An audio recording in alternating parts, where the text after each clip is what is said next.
Okay, so this person, they want to know, does nystagmus be affected by my emotions? Those of you who don't know, nystagmus is the thing that makes my eyes shake. I'm not doing that on purpose. I'm not trying to send you coded messages, let you know that there's somebody behind you or something.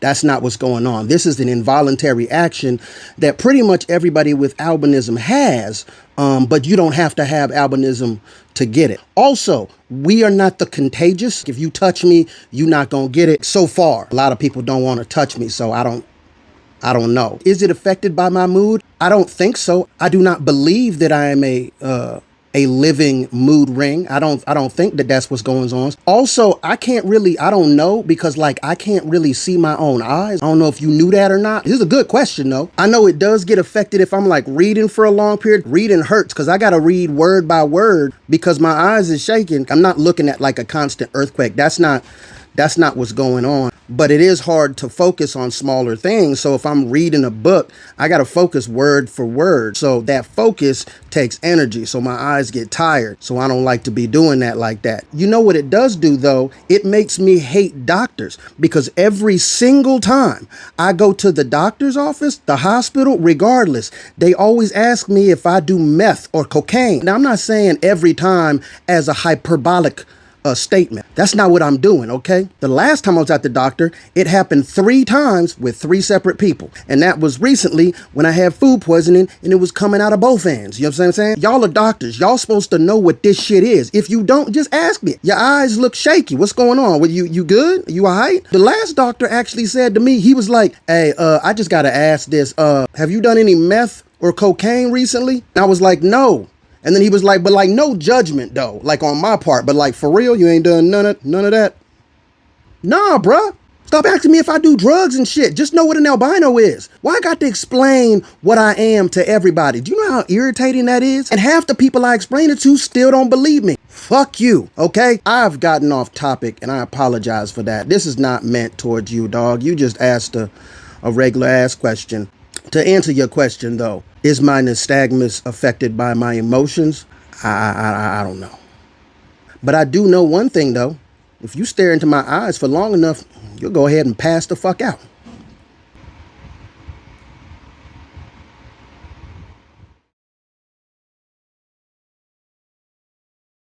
So this person would like to know, where's the craziest place I've ever cranked my hog at? First of all, you're nasty, okay? Just want to make sure that that is out there. But since you asked, see what had happened was I went to juvie this one time. It wasn't my fault. It was my fault. It wasn't my fault. I had got my ass whooped by some cops because I had ran away from a halfway house because my mom had kicked me out because I was having problems. And I ran away with a couple other people. It was this one girl that I liked a lot. And then there was this other dude that had just got there to the halfway house. And then there was a dude that we actually met outside who had been in the halfway house, but had ran away from another halfway house across the town. I didn't make a lot of great decisions as a child, but you know, again, not my fault, kind of my fault. But still, when you 15, you will do a lot to maybe see a breastis, you know what I'm saying? So we ran away. And we was just really walking around town because the town's small. And I was trying to be a good dude because I was trying to look out for the girl that was there. And I shouldn't have did that, stank heifer. But nah. And so at one point in the night, the cops saw us. The 2 dudes, they took off running. I didn't run because the girl didn't run. And I was like, well, I'm not going to run and she not going to run. And then the cop, he pointed his light at me and he was like, he said some raggedy shit. He was like, don't even move, you stupid little fucks. And I was like, well, goddamn. And so I stopped because, you know, he told me to stop. And then he came up to me. Didn't nobody go up to her or nothing. He came right up to me, said, turn around.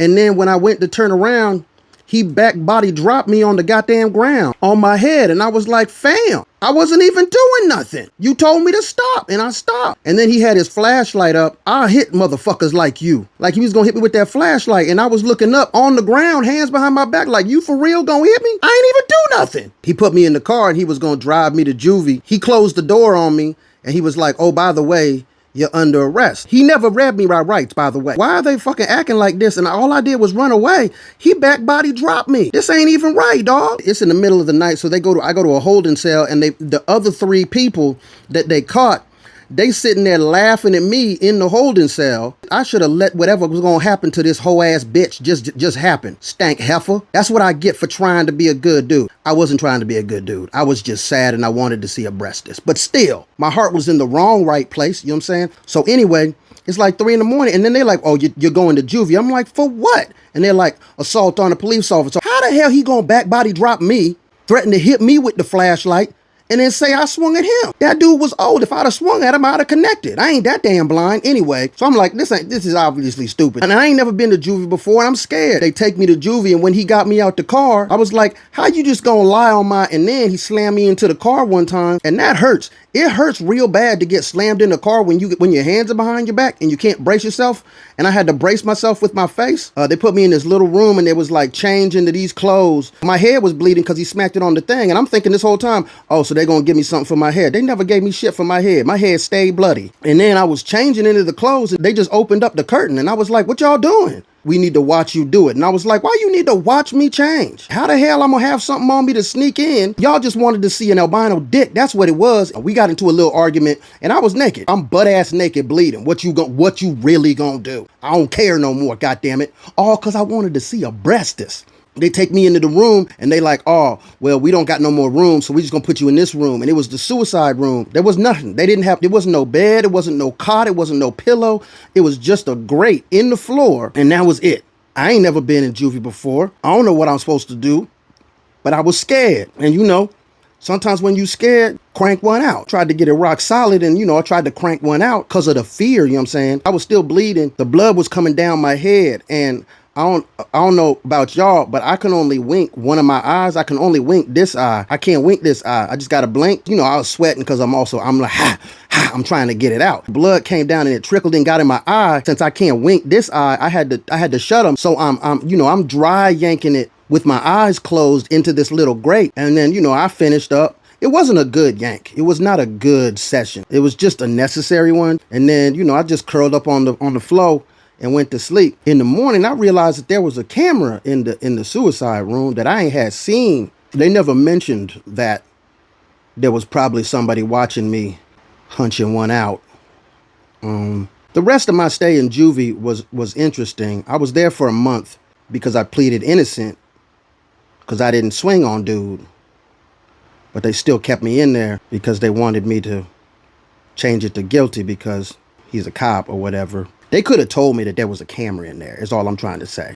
Yeah. So that's probably the weirdest place that I've cranked one out. You know what I'm saying? On camera in the suicide room in juvie, bloody as hell, eyes closed. That's probably the weirdest place. Hope I answered your question. So this person would like to know, have I ever done a set and I had to cut my set short because of something that was going on in the crowd? Not yet, bro. I'ma do my time. Shit. There has been some times where I had to, like, you know, modify some things that was I remember this one time. Okay, first of all, see what had happened was I was telling this joke. This lady in the club had, you know, she got a little bit offended by the joke I was telling. That's fine. So I had this joke that I can't really tell here that she didn't like. And then she said something raggedy, but I didn't see her because I'm legally blind and the lights was in my eyes. So I just heard where she was and then I directed my retort to that area. She didn't like what I said, and so she threw some chicken at me. Like some strips. She didn't throw a full chicken, but I guess she was eating some chicken strips and she threw some chicken strips at me, hit me in the chest, pop, and then it fell on the ground. I don't know about you, but I ain't never had nobody throw no chicken at me while I was on stage. So I didn't, you know, I wasn't really used to dealing with that. I ain't know nothing else to do. So I picked up the chicken and I took a bite out of it. And I was like, I told you guys I was black. And then the crowd started laughing. Apparently that did not make her happy at all. She was like, well, fuck you then. And she got up and she started coming toward the stage like she was gonna do something. And in my head, I'm thinking, that's a big bitch. She was a big one. You know, not just wide, but she was tall too. Looked like she can throw hands. And I wasn't about to try and catch them bitches. But that was all in my head. Out loud, I said, you're not getting this chicken back, which in retrospect may not have been the brightest thing to say. It was funny at the time. And the crowd thought it was, but that made her chugga towards me a little bit faster. I'm not getting off. This is my stage. As hard as I be having to work for this unpaid 20 minutes? Shit, this is Mars. And I'm thinking the whole time, hey man, the bouncer's gonna come get her, but ain't nobody was coming except her. Of course, she was coming. And as she got closer to the stage, I started to think I might have to hit this bitch with the mic stand. Luckily, the security got to her before anything really went down, and they escorted her out the club. But while she was being escorted out the club, because I ain't had no dipping sauce for that chicken that I was eating, I went over to a table and I dipped it in the sauce, took a little off the top, you know what I'm saying? And that didn't make her feel any better. And then she yelled and she was screaming, but the crowd had a good time. I say all this to say this: don't heckle. We hate you. You didn't help us. We're fine. Don't heckle. Yes, you. We hate your guts. I hope you die. First of all, what you got to understand is that we didn't measure. Like, don't get me wrong, there was some people who were very proficient at the infusion, but there was a lot of people who were not. Like, you could make a whole tray of brownies and not mix it right, and then, you know what I'm saying, like, one brownie is just like you gonna go to Pluto, and then everybody else just gonna get like a delicious brownie. Well, on this occasion, I was the one who ended up getting the Pluto brownie, and I for sure took off. So I was living at the homegirl Janine's house in her garage on the couch. I think there was another dude in there, Ash. He was there too. It was one of the party houses. You know what I'm talking about? It was always goings on. I think it was around the 4th of July. I know that because we had bought fireworks earlier in the day. Now, I remember telling my homie Ash that, you gonna shoot your eye out with that Roman candle that you buying. I say that like we didn't buy a lot of Roman candles. We bought a lot of Roman, like too many. Anyway, so I'm back at the house. I'm eating that brownie, scrum-diddly-umptious. And then like 20 minutes later, I was high. And about 10 minutes after that, I was extra high. And about 5 minutes after that, I realized it was a problem. I was just sitting at a table in the garage, listening to music, staring at a deck of cards. High then a motherfucker. So I was like, shit, I need to go in the house. I went into the house, and they were watching a movie called Step Into Liquid. It's a surf movie. Now, I've only surfed 5 or 6 times in my entire life, and one of those times was in a hurricane, which was not a great decision. But this movie was amazing. It was so amazing that I bought it and still own it on DVD. Something about the music and the waves. It was beautiful, and I was also I was high. But the movie kind of regulated everything. It put everything in perspective. It made me want to surf, not on the waves they was surfing on, but like they was doing the toe-in surfing. I feel like if you need to get towed into the wave too fast, it's too fast, fam. Literally the wave telling you to leave it the fuck alone. Anyway, the movie gets over, and it's only like me and one other dude who are watching the whole movie. And then I realized, man, what's going on outside? Now, before I went into the house, there was a Roman candle fight going on. But it was civilized. Okay, it was civilized at that point. I guess they ran out, and some people went to get some more, and I kind of forgot about it, because I thought I was a mongoose at that point. So I get up to get some fresh air and tell somebody about this amazing movie that I've just watched. I open the back door, and it is chaos. There was a firefight. It's reds and blues and greens flying all over the place. Somebody's on the trampoline firing off rounds. One of the homies, Lane, who was on crutches at the times, got 2 Roman candles in one hand, double barreling it. Now, my first thought was, this is irresponsible. No, that's a lie. My first thought was, bet not nobody had stole mine. Now, remember, I'm on one. So to me, this is beautiful. This is the greatest thing I've ever seen in my life. Like, imagine you was just watching a dope-ass movie and then you walk outside and see Star Wars. You know what I'm talking about? And then, like, it was waiting for me. I saw Ash running across the yard, getting shot at by like 3 or 4 people. I don't know which one of them did it, but one of them things hit him in the eye. He did a corkscrew backflip that would make Simone Biles proud. The game stopped. We all approached Ash, some of us trying to no avail to stifle the laughter. Ash was hurt. I'm not going to be like, no, he was fine. No, he wasn't. It shot him in the eye. He wasn't good. He wasn't okay. But he was well enough to see me standing there with his good eye and just say, shut up, Nate. I told you, but you didn't want to listen to me. And now you got Roman candle in your eye. He sat out the rest of the game. Oh, did you think we stopped playing? No, we did not. And then later we blew up some teddy bears on the baseball field. I'm not a role model, just to make it clear.